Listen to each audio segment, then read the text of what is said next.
Good evening everyone. आज मैं आपको डेरिवेशन पढ़ाने जा रहा हूँ। आज का टॉपिक होगा electric field and potential at a point on the axis of a disc of charge. बहुत इंपॉर्टेंट डेरिवेशन है। पिछले एपिसोड में आपने देखा कि मैंने आपको डेरिवेशन पढ़ाया electric field and potential at a point on the axis of ring of charge. Ring of charge का डेरिवेशन मैंने पिछले एपिसोड में कवर किया, फार्मूले डिराइव किया, उसके बाद ग्राफिकल एनालिसिस आपको ठीक से समझाया। आई होप आपने समझा भी होगा। उसी तरह से आज का ये जो टॉपिक है बहुत इम्पॉर्टेंट है। इसके डेरिवेशन को मैं स्लोली आपको समझाऊंगा और आप उसको समझने की कोशिश करना। लेकिन आपको फिजिकल मैथमेटिक्स अपडेट रखना होगा, क्योंकि ये एक ऐसा टॉपिक है जिसमें वेक्टर कैलकुलस कोऑर्डिनेट सब कुछ इस्तेमाल होता है, कोऑर्डिनेशन टेक्निक भी इस्तेमाल होता है। इसीलिए फिजिकल मैथमेटिक्स बहुत इंपॉर्टेंट हो जाता है इस टॉपिक के लिए। तो देखिए, मैं डेरिवेशन आपको एक्सप्लेन करने जा रहा हूँ। कॉन्सेंट्रेट रहना। इस डिस्क ऑफ चार्ज के लिए सरफेस चार्ज डेंसिटी सिग्मा की वैल्यू कांस्टेंट मानी गई है। इसका मतलब ये होता है कि इसके पूरे सरफेस पे चार्ज का डिस्ट्रीब्यूशन यूनिफॉर्म है। यूनिफॉर्म डिस्ट्रीब्यूशन में सिग्मा को कांस्टेंट मानते हैं। सिग्मा का कैलकुलस डेफिनेशन होता है dq/dA, और जब ये कांस्टेंट होता है तो सिग्मा की वैल्यू q अपॉन a के बराबर भी होता है। मैं इसका डेरिवेशन दे चुका हूँ। लेकिन q upon a formula conditional है। ये तभी इस्तेमाल होगा जब सिग्मा हर पॉइंट पे कांस्टेंट होगा, नहीं तो नहीं। q/a का मतलब whole of the charge on the disc upon whole of the area of the disc, and by doing cross multiplication we can have the value of q, that is sigma into a, और disc का area capital A की value pi are square होगी। तो फार्मूले जब हम लोग convert करेंगे तो q की जगह पे sigma into pi capital R square इस्तेमाल करेंगे। ये फार्मूला मैं आपको पहले भी बता चुका हूँ, आज फिर से मैं रिवाइज कराता हूँ।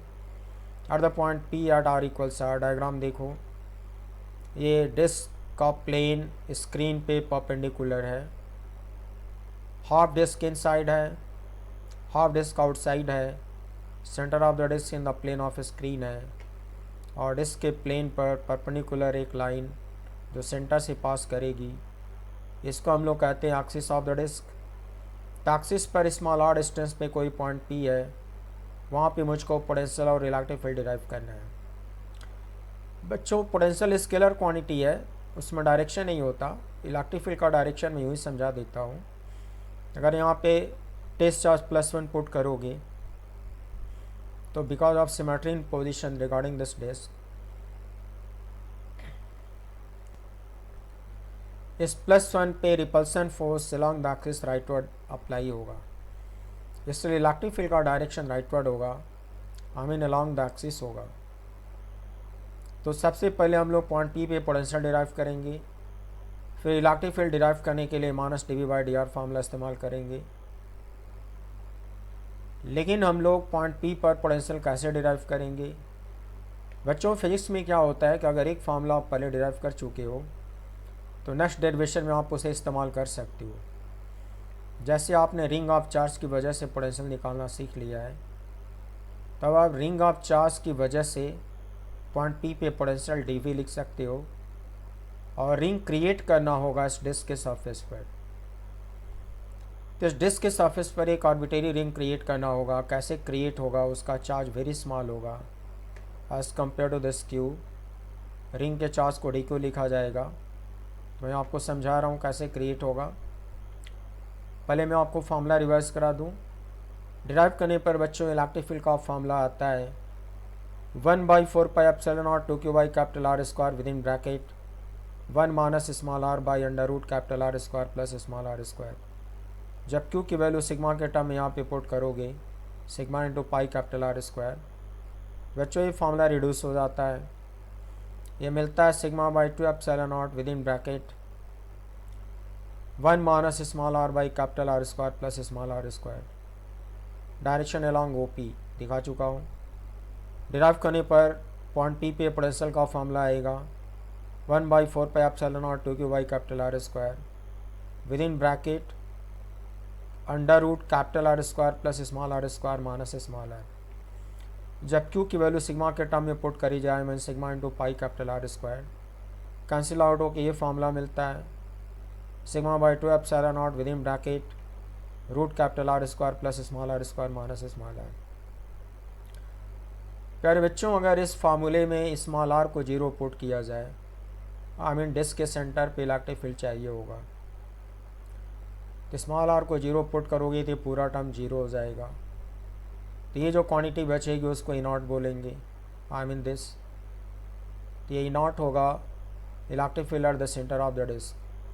ड्यू टू सेम रीजन अगर यहाँ स्मॉल आर जीरो पुट करोगे, यहाँ भी जीरो पुट करोगे, रूट के बाहर कैपिटल आर आएगा, इसको कट करोगे तो वो सेंटर पे पोटेंशियल की वैल्यू वी नॉट आएगा।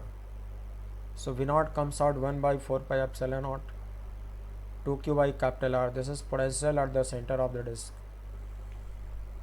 बच्चे, जब हम लोग ग्राफ के एनालिसिस करेंगे तो इलेक्ट्रिक फील्ड का graph monotonically decreasing concave upside आएगा। फिगर ए, सेंटर पे इलेक्ट्रिक फील्ड मैक्सिमम होगा, दैट इज ई नॉट। उसी तरह से पोटेंशियल का भी graph monotonically decreasing concave upside आएगा, सेंटर पे पोटेंशियल की वैल्यू मैक्सिमम होगी वी नॉट, जो ऊपर फॉर्मूला दिखाया। तो ये सब आज हम लोग करने जा रहे हैं, इतना तो आपको पहले भी मैं बता चुका हूँ। हम लोग इसका डेरिवेशन अब सीखने जा रहे हैं। Now proof. Consider a very thin ring element of charge dq, radius x and thickness dx as shown below. On the axis of the ring at a point P, the very small potential dV due to the charge dq. dV equals 1/4 pi epsilon naught dq upon under root x square plus r square। बच्चों, हम लोग जब ring का formula derive करे थे, पहले ring देख लो diagram से। देखो, ये जो तुम्हारे क्वेश्चन में गिवन डिस्क है, इसका रेडियस तो कैपिटल आर है, सेंटर से स्मॉल आर डिस्टेंस पे पॉइंट पी है। मुझको यहाँ पे पोटेंशियल डिराइव करना है, तो मैंने पॉइंटों को सेंटर लेकर रेडियस एक्स लिया और इसका जो थिकनेस लिया, आई मीन विड्थ और dx लिया। dx is very very small, shown by white. बच्चों, मैंने इस पर एक रिंग ऑफ चार्ज क्रिएट किया है। ये रिंग इतनी पतली होगी कि इस पर चार्ज का मैग्नीट्यूड वेरी स्मॉल होगा, उसको dq लिखा जाएगा। As compare to q very small होगा, इसलिए dq लिखा जाएगा। रिंग का रेडियस x होगा, पॉइंट का डिस्टेंस स्मॉल r होगा, तो रिंग का फॉर्मूला पोटेंशियल निकालने के लिए यूज होगा। तो वही मैं यहाँ पे इस्तेमाल कर रहा हूँ। देखो आप,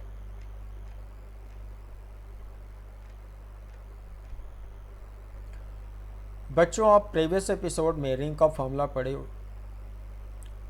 पोटेंशियल का फॉर्मूला आया था 1/4 pi epsilon naught q by under root capital R square plus small are square. बच्चों, इस फार्मूले में न्यूमरेटर में रिंग का चार्ज था, और आज रिंग का चार्ज dq है, और आज रिंग का रेडियस x है, तो कैपिटल R रिप्लेस हो जाएगा x से, और पोटेंशियल रिंग की वजह से वेरी स्मॉल होगा, तो v की बजाय dv लिखोगे।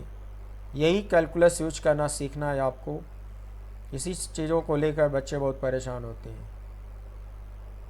अब यहाँ पे सिग्मा कांस्टेंट है, तो उसको q बाई ये फार्मूले से यूज करोगे, या सिग्मा का original formula dq by D होता है, उस कारण से देखोगे तो dq की वैल्यू सिग्मा डी आएगा। Is it? और सिग्मा कांस्टेंट पे है, तो सिग्मा को q बाई ये लिखा जाएगा। q कहलाएगा whole of the charge on the disc, और ये कैपिटल ए होगा whole of the area of the disc. तो जब रिंग पे चार्ज बच्चों dq निकालना होगा, तो सिग्मा इंटू डी लेना होगा। डी रिंग का एरिया होगा, जो रिंग का स्ट्रिप होगा उसका एरिया होगा, और सिग्मा यहाँ से उठा लिया जाएगा। तो सिग्मा की वैल्यू q बाई ये मैं यहाँ पे पुट कर दिया। q का मतलब whole of the charge on the disc, capital A whole of the area of the disc, और ये बच्चों रिंग का जो स्ट्रिप है उसका एरिया होगा वो वेरी स्मॉल होगा। तो रिंग का स्ट्रिप एरिया निकालने का एक मेथड होता है, उसको वेरी वेरी थिन माना गया, D x is very very small. तो इसका मेथड ये होता है कि थिकनेस वेरी स्मॉल है, अगर इसको एक पॉइंट पे कट करूं और इसको स्ट्रेट कर दूं तो ये ऑलमोस्ट एक रेक्टेंगुलर स्ट्रिप की तरह नज़र आएगी। और रेक्टेंगुलर स्ट्रिप की तरह नज़र आने का रीज़न होगा कि ये वेरी वेरी थिन है। तो रेक्टेंगुलर स्ट्रिप का एरिया निकालने का कॉन्सेप्ट यूज़ करूँगा। लेंथ इसका होगा 2πx और विड्थ इसका होगा dx। तो स्ट्रिप का एरिया जो dA होगा, स्ट्रिप का एरिया dA होगा, उसको मैं लिख सकता हूँ 2πx into dx।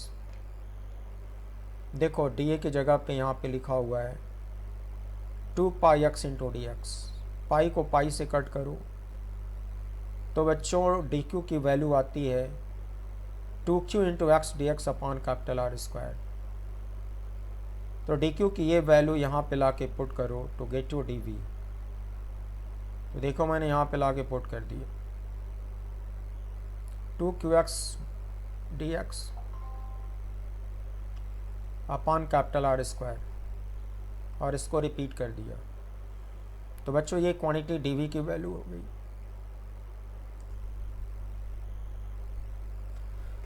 Then at point P the total potential due to the whole disk of charge। Total potential निकालने के लिए बच्चों इंटीग्रेट करते हैं, डिस्क के पूरे सरफेस एरिया पे इंटीग्रेट करते हैं। dv की वैल्यू ला के यहाँ पे पुट कर दिया। आप देख सकते हो कि पूरे सरफेस को कवर करोगे तो x वेरिएबल होगा।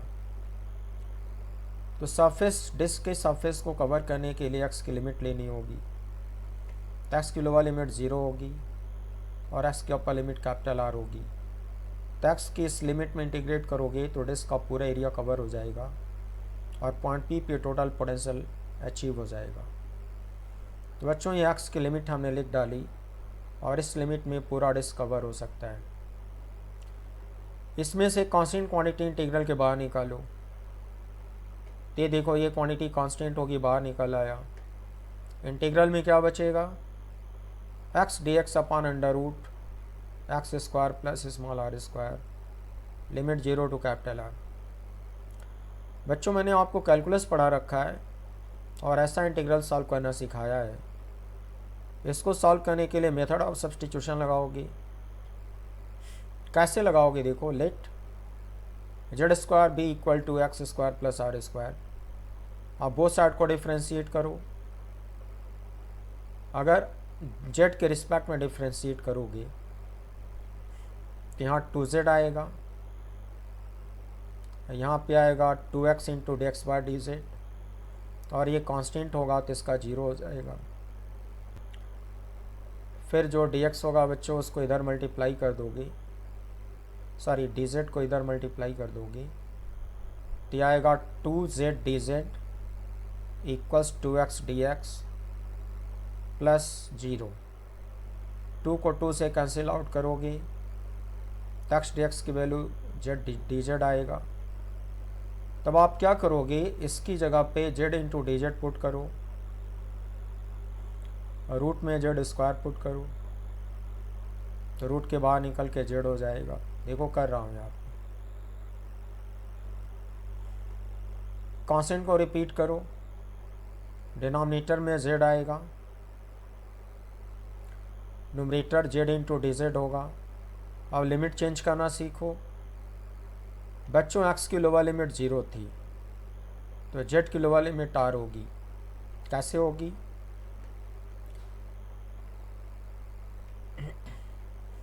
अगर यहाँ मैं 0 पुट करूँगा तो रूट लेने पर z की वैल्यू स्मॉल r आएगी तो करस्पॉन्डिंग लोअर लिमिट कहलाएगा। इज इट, x की अपर लिमिट कैपिटल R आपने दिखाया है तो जब यहाँ पे आप कैपिटल R पुट करोगे तो रूट लेने पर z की अपर लिमिट आएगी under root capital R square plus small r square. बच्चों डेफिनेट इंटीग्रल की प्रॉपर्टी है कि जब वेरिएबल चेंज हो जाता है तो लिमिट भी चेंज करनी पड़ती है। जैसे यहाँ पे वेरिएबल z हो गया तब यहाँ पे जेड की लिमिट लिखनी पड़ेगी, इसीलिए मैंने लिमिट निकालना सिखाया। तो जेड का लोअर लिमिट स्मॉल आर होगा, जेड का upper limit under root R square plus R square होगा। तो ये मैंने इस लाइन में लिमिट निकालना आपको सिखा दिया। जेड जेड कैंसिल आउट होगा, सिर्फ डी जेड बचेगा। तो डी जेड का बच्चों इंटीग्रल जेड होता है, कांस्टेंट को रिपीट किया, डी जेड का इंटीग्रल लिख दिया, लोअर लिमिट अपर लिमिट लिख डाला। Got it. फिर सॉल्व करने के लिए जेड की जगह पे पहले अपर लिमिट लिखोगे, फिर माइनस के बाद लोअर लिमिट लिखोगे, तो हो गया अपर limit minus lower limit. Is it. तो बच्चों पोटेंशियल का ये फर्स्ट फार्मूला डिराइव हो गया। Q की value sigma into pi capital R square put किया जाए तो सिंप्लीफाई होकर ये फार्मूला बनता है, sigma upon two epsilon naught within bracket capital under root capital R square plus small are square minus small r. तो potential के दोनों फार्मूले डिराइव हो गए। यहाँ मैंने कमेंट लिख दिया है Q equals sigma into pi capital R square, hence proved. तो बच्चों पोटेंशियल का फार्मूला देखो मैंने कितनी आसानी से डिराइव कर लिया। अब क्या किया जाएगा कि इस स्मॉल आर को वेरिएबल बना दिया जाएगा। माना जाएगा कि जो पॉइंट P है इस एक्सिस पे कहीं भी हो सकता है, एनीवेयर ऑन द एक्सिस। जब ये कहीं भी शिफ्ट हो सकता है तो स्मॉल आर वेरिएबल होगा। तो बच्चों ये जो डिराइव करे हो, अगर स्मॉल आर वेरिएबल होगा तो पॉइंट P का potential function of small r होगा। तो इलेक्ट्रिक फील्ड कैलकुलस मेथड से निकल आएगा। कैसे आएगा देखो, मैंने पिछले एपिसोड में भी सिखाया था, if V is function of small r then at point P electric field can be written as simply minus dV/dr। Single variable का ये डेफिनेशन मैंने आपको बहुत पहले सिखाया था। तो आप डिफरेंशियल कैलकुलस से इलेक्ट्रिक फील्ड निकालो, इंटीग्रल इस्तेमाल ना करो, आसान पड़ेगा। तो मैं डिफ्रेंशिएट करने जा रहा हूँ, माइनस dV/dr, माइनस d/dr लिख दिया, पोटेंशियल का फार्मूला ब्रैकेट में लिख डाला, कांस्टेंट क्वांटिटी को बाहर निकाला। सबसे पहले इसका डिफरेंशियल बच्चों याद रखना, इसमें स्मॉल आर वेरिएबल है, कैपिटल आर कांस्टेंट है। तो इस पूरे पर रूट को 1/2 पार लिख सकते हैं। इसको डिफ्रेंशिएट करने में चेन रूल लगा दो, तो आएगा 1/2 इंटू दिस पावर -1/2, -1/2 डिनोमिनेटर में आके रूट में आ जाएगा। फिर इस क्वांटिटी को डिफ्रेंशिएट करोगे तो आर स्क्वायर का 2r आएगा और कैपिटल आर स्क्वायर का 0 आएगा। फिर माइनस लगाओगे, स्मॉल आर का स्मॉल आर के रिस्पेक्ट में 1 आएगा, यहाँ 1 लिख डालो। 2 को 2 से कट करो, इस माइनस को अंदर मल्टीप्लाई करो, तो यहाँ पे प्लस आएगा, यहाँ पे माइनस आएगा। कांस्टेंट को रिपीट करो और इनको कम्यूटेट कर दो। तो बच्चों ब्रैकेट के अंदर आता है 1 minus small r upon under root of capital R square plus small are square. आपने देखा कितनी आसानी से इलेक्ट्रिक फील्ड डिराइव हो गया। तो इस फार्मूले को मैंने यहाँ रिपीट किया है। Q की value sigma into pi capital R square put किया, कैंसिल आउट होने पर बचता है यहाँ पे सिग्मा/2 epsilon not into 1 minus small R by capital R square plus small are square. Direction पहले सिखा चुका हूँ, सिमेट्रिक वजह से along the axis I mean along OP होगा, हेंस प्रूव्ड। तो बच्चों मैंने आपको इलेक्ट्रिक फील्ड का डेरिवेशन डिफरेंशियल कैलकुलस इस्तेमाल करके बताया। इसका एक मेथड होता है इंटीग्रल कैलकुलस, वो थोड़ा लेंदी होता है। उससे बचने का आसान तरीका ये है कि पोटेंशियल के फार्मूले को डायरेक्ट यूज़ कर लो और डिफ्रेंशिएट करके इलेक्ट्रिक फील्ड निकाल लो। जब बोर्ड एग्जाम में पूछेगा तो आप दोनों डेरिवेशन मत करो, आप सीधे सीधे इसके बारे में लिखो, we know that potential at point P is this. इसको डायरेक्ट यूज़ करो, रटे रहो। जब इलेक्ट्रिक फील्ड का डेरिवेशन पूछेगा बच्चों तो आप इस फार्मूले को डायरेक्ट यूज़ करना, इसको मत डिराइव करना, और डायरेक्ट यूज़ करके यहाँ पे पुट करके ये 3 लाइन में ऐसे डिराइव करना। लेकिन अगर पोटेंशियल का डेरिवेशन पूछेगा तब तो वही काम करना जो ऊपर किया हो। अगर पोटेंशियल डिराइव करने को बोलता है तो फिर ये सारे प्रोसेस करने पड़ेंगे, रिंग काटनी पड़ेगी, जो जो काम मैंने किया है सब करना पड़ेगा। लेकिन जब इलेक्ट्रिक फील्ड का डेरिवेशन पूछेगा तो आप पोटेंशियल का डेरिवेशन स्विच कर देना और उसकी जगह पे आप उसका फॉर्मूला यहाँ पे डायरेक्ट यूज़ कर लेना और ऊपर लिख देना we know V equals this. फिर यहाँ से शुरू करना और 3 लाइन में डिराइव कर लेना। फिजिक्स में यही होता है। कुछ बच्चे सोचते हैं कि एग्जामिनर बुरा मान जाएगा कि मैंने टाइम बचा लिया, तो मैंने देखा है कि एग्जामिनर कॉपी कैसे चेक करते हैं। मुझको मौका मिला है, कुछ गार्जियन बोर्ड की कॉपी निकलवा के मेरे पास ले आए थे। बहुत गंदे तरीके से लोग कॉपी चेक करते हैं, ऐसे लगता है जैसे वो लाइन बाय लाइन पढ़ते भी नहीं। सही क्वेश्चन को गलत काट देते हैं, गलत को सही कर देते हैं। सो प्यारे बच्चों, मैंने आपको इलेक्ट्रिक फील्ड का भी डेरिवेशन सिखा दिया। होप आपको समझ में आया होगा। अब मैं आपको ग्राफिकल एनालिसिस बताने जा रहा हूँ, जो कि ऊपर मैं ग्राफ ऑलरेडी दिखा चुका हूँ। See figure A and B on page 96। So at the point P at R equals R, we know electric field is this and potential is this। बच्चे फॉर्मूला डिराइव हो चुका है। तो ग्राफ का nature जानने के लिए मैं पहले भी सिखाया हूँ कि डेरिवेटिव टेस्ट करना पड़ता है। पहले इलेक्ट्रिक फील्ड का फर्स्ट डेरिवेटिव निकालो, DDR of whole electric field. Differentiate करते वक्त कांस्टेंट क्वांटिटी बाहर निकालते हैं, बाहर निकाल लिया। फिर अंदर आओगे तो 1 का डिफरेंशियल 0 आएगा। फिर यहाँ पे कोसेंट रूल लगाओगे माइनस के बाद, क्योंकि बच्चों डिनोमिनेटर भी वेरिएबल है, न्यूमरेटर भी वेरिएबल है। तो कोसेंट रूल देखो मैं यहाँ पे लगाया हूँ, आपको मैं रिवाइज करा दे रहा हूँ। डिनोमिनेटर स्क्वायर, जब इसको स्क्वायर करोगे तो रूट हट जाएगा, देखो। फिर ऊपर लिखते हैं denominator into differential of numerator. बच्चों न्यूमरेटर आर है तो आर का डिफरेंशियल तो 1 ही होएगा। फिर लिखते हो minus numerator into differential of denominator. बच्चों ये पूरी की पूरी क्वांटिटी डिनोमिनेटर का डिफरेंशियल है, क्यों है? चेन रूल लगाना पड़ेगा। ये है आपका डिनोमिनेटर, रूट को 1/2 पावर लिख दो। फिर चेन रूल लगाओ तो यह आएगा 1/2 into this total bracket raised to the power -12। फिर चेन रूल में इसको आर के रिस्पेक्ट में डिफ्रेंशिएट करते हैं तो इसका तो 0 आएगा और इसका 2r आएगा, तो 2r से मल्टीप्लाई करते हैं, ऑडिट। फिर बच्चों सिंप्लीफाई करो। कैसे? ये जो -12 है इसको 1/, में लिखा जाए तो नीचे जाके +12 हो जाएगा, अब +12 रूट बन जाएगा। तो इसको लिखा जा सकता है 1/√√ capital R square plus small r square. बोलो। फिर जो नीचे रूट में आएगा उसको यहाँ क्रॉस मल्टीप्लाई कर दो, ऑडिट।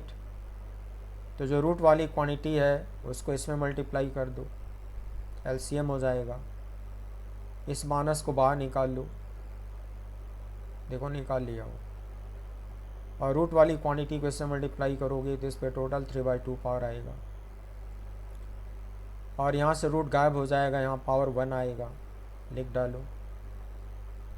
और ये तो 1, यहाँ पे 1 बचेगा, खाली 1 बचेगा, 2 और 2 कट जाएगा, r इंटू r स्क्वायर होगा। तो यहाँ लिख डालो -r स्क्वायर। डिनोमिनेटर में यहाँ पे 3/2 पावर आएगा, कांस्टेंट को रिपीट कर डालो। बच्चों आप देख सकते हो कि ये दोनों कैंसिल आउट हो जाएंगे। न्यूमरेटर में खाली कैपिटल R स्क्वायर आएगा। डिनोमिनेटर रिपीट करो, यहाँ माइनस आएगा, as it. Capital R square को कैपिटल R स्क्वायर से कैंसिल कर दो, इतना कुछ बचेगा। आप देख सकते हो कि पूरी क्वांटिटी नेगेटिव है for every value of small r। पता चलता है बच्चों कि फर्स्ट डेरिवेटिव नेगेटिव रहेगा हमेशा। इसका मतलब इलेक्ट्रिक फील्ड फंक्शन कैसा होगा? डिक्रीजिंग फंक्शन होगा। इलेक्ट्रिक फील्ड का ग्राफ कंटिन्यूसली डिक्रीजिंग दिखना चाहिए, सो मैं दिखा दिया हूँ, ग्राफ आपको पहले दिखा दिया हूँ। कर्वेचर कैसा होगा उसके लिए सेकेंड डेरिवेटिव निकालो।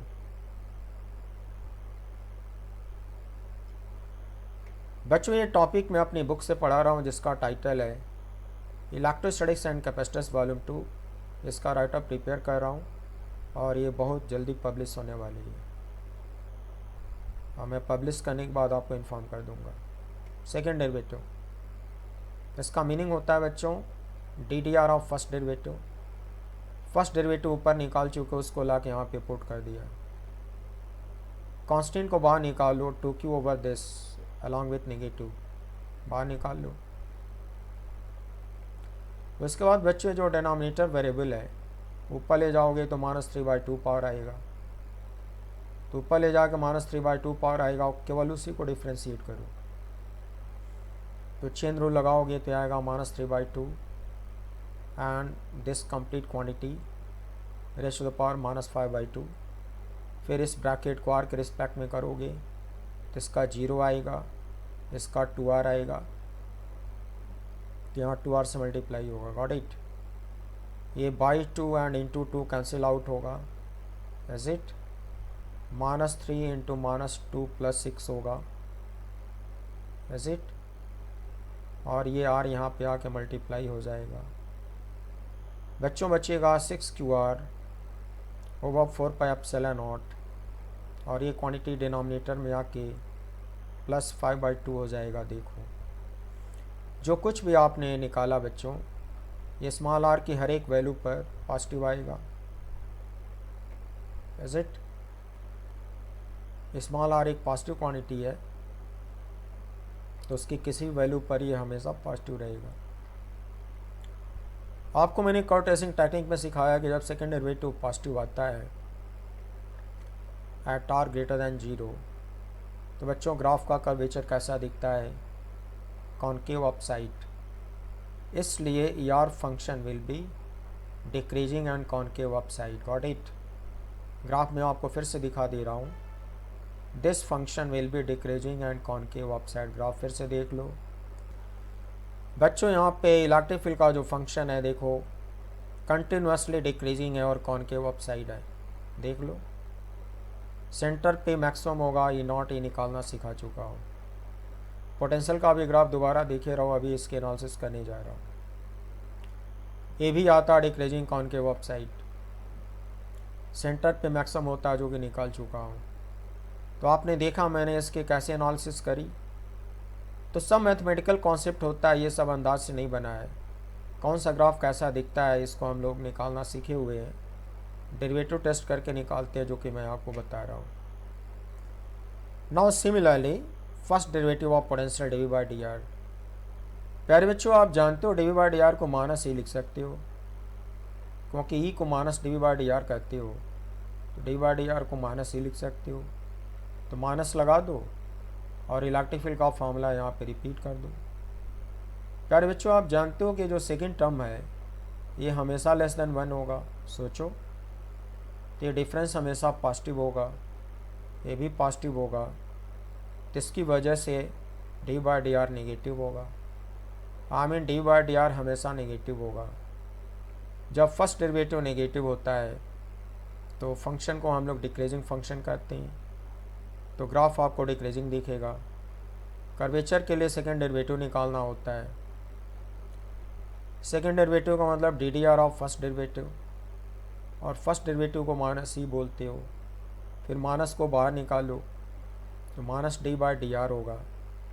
प्यारे बच्चों ऊपर आपने थोड़ी देर पहले d/dr निकाला है, तो आपने देखा था d/dr नेगेटिव आया था, तो उस नेगेटिव को इस माइनस से मल्टीप्लाई करोगे तो पॉजिटिव बन जाएगा।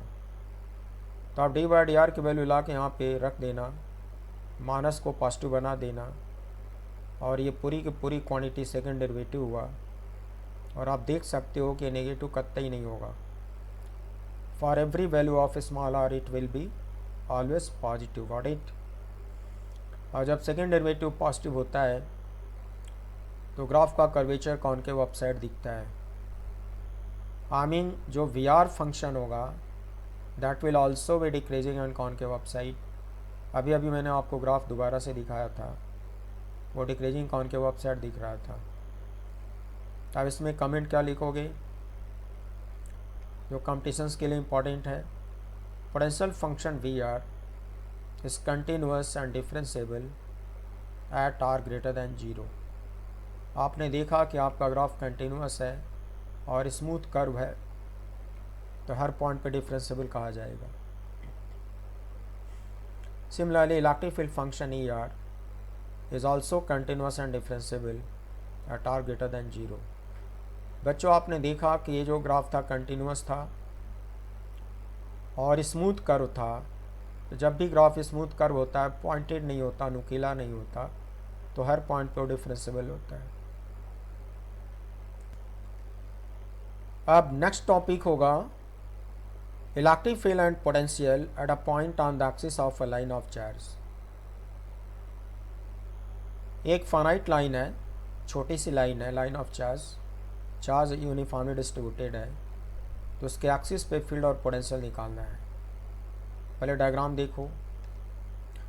बच्चों एक क्वेश्चन बहुत पुराना है, जेई एडवांस में बहुत पहले पूछा गया था, इसको रिसेंटली जेई मेन में रिपीट किया हुआ है। तो जेई मेन में ऑब्जेक्टिव क्वेश्चन बना के इसको रिपीट किया है। हम लोग के ज़माने में जेई एडवांस में जब सब्जेक्टिव टेस्ट होता था तो इसका डेरिवेशन पूछा गया था और ऑब्जेक्टिव बनाकर इसको जेई मेन में रिपीट किया गया है। तो मैं इसका डेरिवेशन आपको सिखाने जा रहा हूँ।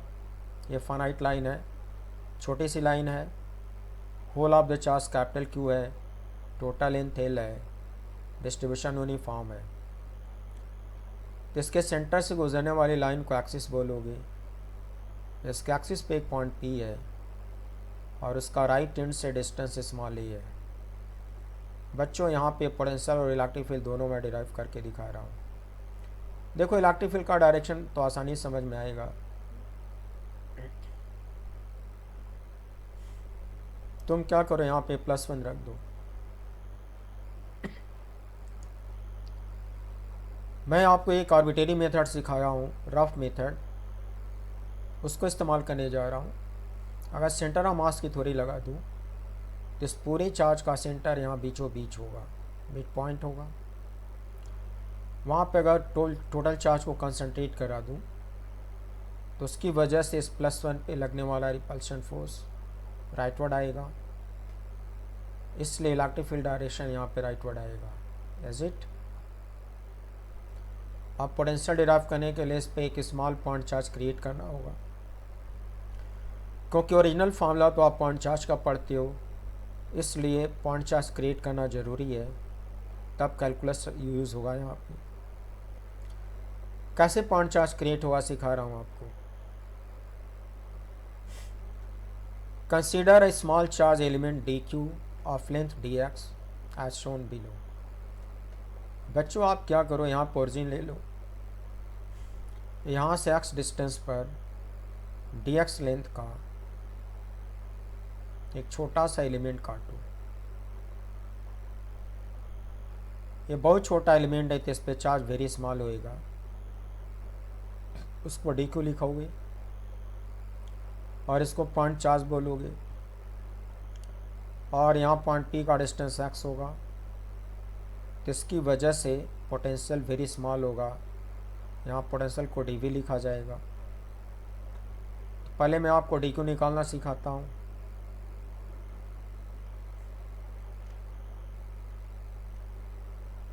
At point P very small potential due to the charge element dq। बच्चों पॉइंट चार्ज का फार्मूला लगा दो, dv equals 1/4πε0 dq by x। वो जो q बाई r फार्मूला है वही इस्तेमाल हुआ है। dq को लैम्डा dx लिखोगे, और लैम्डा कांस्टेंट है तो लैम्डा को q बाई l भी लिखा जा सकता है। Whole of the charge upon whole of the length, got it? Lambda is constant. अब लैम्डा की ये वैल्यू यहाँ पे ला के पुट कर डालो। पहले dq की वैल्यू रख दो लैम्डा dx, देखो अपॉन x। अब लैम्डा की वैल्यू पुट कर डालो q बाई एल, तो आएगा dx बाई x। अब पूरी लाइन को कवर करो, इंटीग्रेट करो पूरी लेंथ पर, तब मिलेगा टोटल पोटेंशियल। लिमिट लेते वक्त इंक्रीजिंग डायरेक्शन में जाना होता है, आप उस डायरेक्शन में ट्रेवल करो जिस डायरेक्शन में एक्स इंक्रीज होता हो, तभी डी एक्स पॉजिटिव आएगा, क्योंकि डी एक्स को एक पॉजिटिव क्वांटिटी मान के चले हो, और ये पॉजिटिव रहेगा तभी डी क्यू पॉजिटिव आएगा, डी क्यू पॉजिटिव होना भी चाहिए, तो इसके लिए एक्स इंक्रीजिंग होना चाहिए। तो लिमिट लेते वक्त राइट से लेफ्ट जाना पड़ेगा, तब एक्स इंक्रीजिंग मानोगे, समझे। Then total potential at point P, it should be integral d V, that will give you V. और बच्चों इंटीग्रल नीचे लिखा है, इसका फिजिकल मीनिंग होता है कि लाइन इंटीग्रल है, इस एलिमेंट को एक लाइन पे ट्रेवल करा के इंटीग्रेट करना है, और जो ऊपर लाइन है तो पूरी लाइन पे उसको ट्रेवल कराओगे, तो लाइन इंटीग्रल का सिंबल है, ये सेल का मतलब लाइन है और कुछ नहीं। पूरी लाइन पे इसको इंटीग्रेट करोगे, डीवी का वैल्यू जो यहाँ निकाले हो यहाँ ला के रख दो। बच्चों रखने के बाद आपको समझ में आएगा कि यहाँ पे एक्स वेरिएबल था, तो पूरी लाइन को कवर करने के लिए एक्स का लोअर लिमिट स्मॉल ए होगा और एस का अपर लिमिट ए प्लस एल होगा। कैसे होगा डायग्राम से देखो बच्चों, यहाँ से चलोगे तो एक्स की लोअर लिमिट होगी, तो एक्स की लोअर लिमिट स्मॉल ए होगा। जब ट्रेवल करते करते आप लेफ्ट इन पे यहाँ पे आके रुकोगे तो एक्स की अपर लिमिट होगी, तो एक्स की अपर लिमिट ये पूरी की पूरी लेंथ होगी, और ये पूरी की पूरी लेंथ बच्चों ए प्लस एल होगा। देखो किस तरह से मैं एक्स का लिमिट डिसाइड करता हूँ टू गेट टोटल पोटेंशियल। और एक कांस्टेंट क्वांटिटी इंटीग्रल के बाहर आएगा, निकाल लो। इंटीग्रल में डी एक्स बाई एक्स बचेगा, अब लिमिट लगा दो, तो डी एक्स बाई एक्स का इंटीग्रल लॉग एक्स होगा, एल एन एक्स लिखते हो, इसका बेस सी होता है। फिर यहाँ लिमिट लगा दो, फिर आप पढ़े हो upper limit minus lower limit, तो आएगा log M minus log N जैसा आएगा। Log M minus log N को लॉग एम बाई एन लिखा जाता है, तो लॉग की प्रॉपर्टी इस्तेमाल कर लिया, लॉग एम बाई एन फार्मूले से ये बन गया L N A plus L by A, hence proved. प्यारे बच्चों आपने पोटेंशियल तो डिराइव कर लिया। अच्छा ये एक यूनिक क्वांटिटी इसलिए इसका ग्राफ एनालिसिस नहीं होगा, इसमें ए को एक यूनिक क्वांटिटी माना गया मतलब कांस्टेंट, एल को भी यूनिक क्वांटिटी माना गया मतलब कांस्टेंट, तो ये वेरिएबल नहीं है इसलिए इसका कोई ग्राफ यहाँ पे एनालाइज नहीं होगा। तो हम लोग खाली पोटेंशियल का डेरिवेशन ही सीख पा रहे हैं, hence proved. Similarly at point P, got it. अब इलेक्ट्रिक फील्ड कैसे निकालोगे बच्चों, अगर ये आर का फंक्शन होता तो minus d V by d r कर लेते, लेकिन यहाँ तो कोई वेरिएबल है ही नहीं है, तो minus D by d are concept यहाँ पे इस्तेमाल नहीं होगा। इलेक्ट्रिक फील्ड कैलकुलस मेथड से ही आएगा, पॉइंट चार्ज बना के। कैसे आएगा देखो, very small electric field due to the charge element d q, d equals 1/4 pi epsilon naught d q by x square. बच्चों पॉइंट चार्ज का फॉर्मूला पढ़े, q by small are square. जो point charge create करे हो Q की जगह पे D Q लिखोगे और आर की जगह पे एक्स लिखोगे, तो ये डी का फॉर्मूला आ गया, D Q is lambda D x, lambda is Q by L and Q by L is a constant.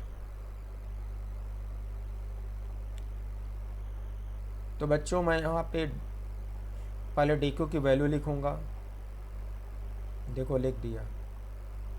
अब लैम्डा की वैल्यू पुट कर दिया, किया। अब टोटल इलेक्ट्रिक फील्ड वेक्टर है बच्चों, तो इसको वेक्टर फॉर्म में इंटीग्रेट करना पड़ता है। डी वेक्टर क्रिएट करो, फिर उसको इंटीग्रेट करोगे पूरी लाइन पर, लाइन इंटीग्रल, तो टोटल इलेक्ट्रिक फील्ड वेक्टर आता है। तो वेक्टर को वेक्टर मेथड से इंटीग्रेट करते हैं, तो डी वेक्टर कैसे लिखोगे, पहले उसका मैग्नीट्यूड, फिर उसके डायरेक्शन में एक यूनिट वेक्टर होगा। बच्चों ये यूनिट वेक्टर समझो, देखो ये जो पार्टिकल मैंने क्रिएट किया है डी क्यू, इस लाइन पे कहीं भी डी क्यू काटोगे एनीवेयर ऑन दिस लाइन, कहीं भी डी क्यू काटोगे तो उसकी वजह से यहाँ इलेक्ट्रिक फील्ड राइटवर्ड ही आएगा। आई मीन एक ऐसा वेक्टर है जिसका डायरेक्शन फिक्स होगा, चेंज नहीं होगा। जब डायरेक्शन फिक्स होगा बच्चों तो उसके पहले एक यूनिट वेक्टर डिफाइन कर दो, तो यूनिट वेक्टर का डायरेक्शन फिक्स कर दो तो इसको एक कांस्टेंट यूनिट वेक्टर माना जाएगा। तो डी वेक्टर कैसे लिखोगे, इसके मैग्नीट्यूड को एन कैप से मल्टीप्लाई कर डालो तो डी वेक्टर बन जाएगा। देखो d vector equals magnitude into N cap, और ये कांस्टेंट यूनिट वेक्टर होगा, फिक्स डायरेक्शन, तो इंटीग्रल के बाहर निकल आएगा, निकाल लो। तो इंटीग्रल में स्केलर डी बचेगा और स्केलर डी ऊपर निकाल चुके हो, पुट कर डालो। पूरी लाइन को कवर करना है, इसको लाइन इंटीग्रल बोलते हैं। और यहाँ पे वेरिएबल एक्स है, तो लाइन को कवर करने के लिए एक्स की लिमिट सिखा चुका हूँ। कांस्टेंट को बाहर निकाल लो, इंटीग्रल में आएगा dx upon x square. X square को न्यूमरेटर में ले जाओ बच्चों, एक्स पावर -2 आएगा, और एक्स पावर -2 का इंटीग्रल आपको रटा होगा, that comes out finally -1/x। Got it? Put proper limit, upper limit first, then minus lower limit. बच्चों लिमिट रखने पर ये दो टर्म इस तरह से आएंगी, ये प्लस में आता है, ये माइनस में आता है, करके देख लेना। इन कैप को यहाँ लिख डाला। आपको समझ में आ रहा होगा कि second term will be less than first term, समझ में आ रहा होगा। I mean this difference will always be positive. This is also positive. This total is positive scalar. Total is positive scalar means what? Electric field vector will be parallel to n cap. Electric field vector will be parallel to n cap. Direction में पहले समझा चुका हूँ। Then modulus of electric field,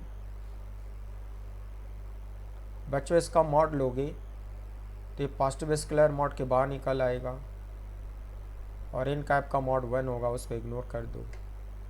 now this will give you modulus of electric field, is it?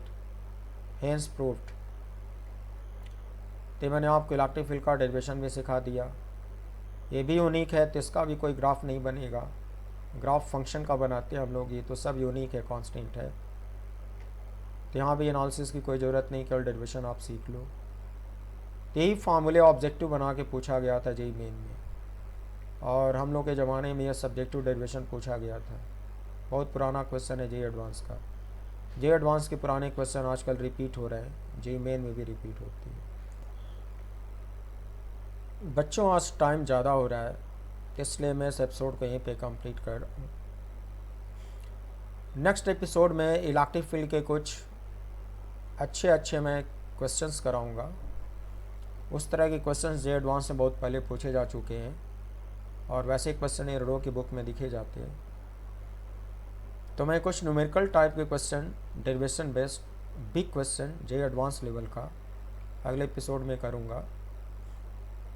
आप enjoy करोगे, बहुत important question है और मैथमेटिकल है। उसके बाद कुछ डेरिवेशन और बचे हैं जो कैपेसिटर्स वाले टॉपिक में मैं आपको डेरिवेशन सिखाऊंगा, तभी ये चलेगा। ये टॉपिक अभी इतना जल्दी कंप्लीट नहीं हो रहा है। दरअसल मैं जो आपको पढ़ा रहा हूँ जेईई एडवांस लेवल तक ले जा रहा हूँ। जेईई एडवांस लेवल तक ले जाने के लिए बहुत चीज़ें पढ़ानी पड़ती है, बहुत ज़्यादा पढ़ाना पड़ता है। जब मैं ऑफलाइन क्लास लेता था तो इस चैप्टर को पूरा करने में 3.5 महीने लगते थे, और अभी ऑनलाइन में भी 3.5 महीने से ज़्यादा ही लग रहा है, क्योंकि बीच बीच में मैं एडिट करता हूँ तो गैप हो जाता है। बच्चों ये फिजिक्स का बिगेस्ट चैप्टर है, टाइम लगता ही लगता है, आप परेशान नहीं होना। मैं आपको जेईई एडवांस लेवल से पढ़ा रहा हूँ, इसलिए भी टाइम ज़्यादा लगेगा। तो जेईई एडवांस लेवल से अभी कैपेसिटर्स में कुछ डेरिवेशन आपको सिखाऊंगा, तो ये अभी चलता रहेगा। तो आप एंजॉय करोगे और आई होप जो लोग पहली बार देख रहे होंगे वो पहले फिजिकल मैथमेटिक्स अपडेट कर लेंगे, फिर इस चैप्टर को सीक्वेंस में वॉच करेंगे, पहले एपिसोड से देखना शुरू करेंगे, तभी समझ में आएगा, नहीं तो समझ में नहीं आएगा। तो प्यारे बच्चों, इतनी देर तक मेरे साथ पेशेंस के साथ बने रहने के लिए thank you very much and wish you good night, see you again.